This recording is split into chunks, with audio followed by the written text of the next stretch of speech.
আউযু বিল্লাহি মিনাশ শাইতানির রাজিম বিসমিল্লাহির রহমানির রহিম। আজকে আমরা নতুন একটা ক্লাসে যাচ্ছি। আজকের ক্লাস হচ্ছে অষ্টম ক্লাস, অর্থাৎ ৮ নাম্বার ক্লাসে যাচ্ছি। আর ৮ নাম্বার ক্লাসে আছে আজকে ওয়াজিব গুন্না। এই যে এখানে দেওয়া আছে ওয়াজিব গুন্না।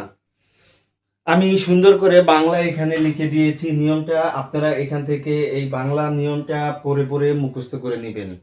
যদি এই নিয়মটা আপনাদের সুন্দর করে মুখস্থ হয়ে যায় তাহলে পড়াটা আপনাদের জন্য খুব সহজ হয়ে যাবে।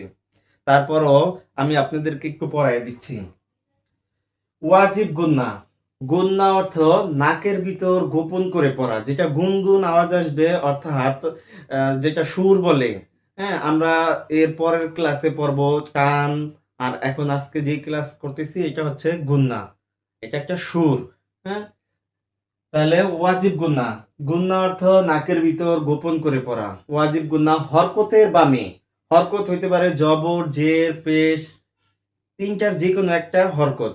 হরকতের বাম পাশে মিমে অথবা নুনে যদি তাসদিদ হয় তাহলে গুন্না হবে, আর ওই গুন্নার নাম হবে ওয়াজিব গুন্না। তাহলে আমি বাংলা একবার পড়াই দিচ্ছি। ওয়াজিব গুন্না। গুন্না অর্থ নাকের ভিতর গোপন করে পড়া। ওয়াজিব গুন্না হরকতের বাম পাশে মিমে অথবা নুনে তাসদিদ হলে গুন্না করে পড়িতে হয়, তাকে ওয়াজিব গুন্না বলে। আগে এই নিয়মটা মুখস্থ করেন, তারপরে আমি পড়াগুলো দিয়ে দিব।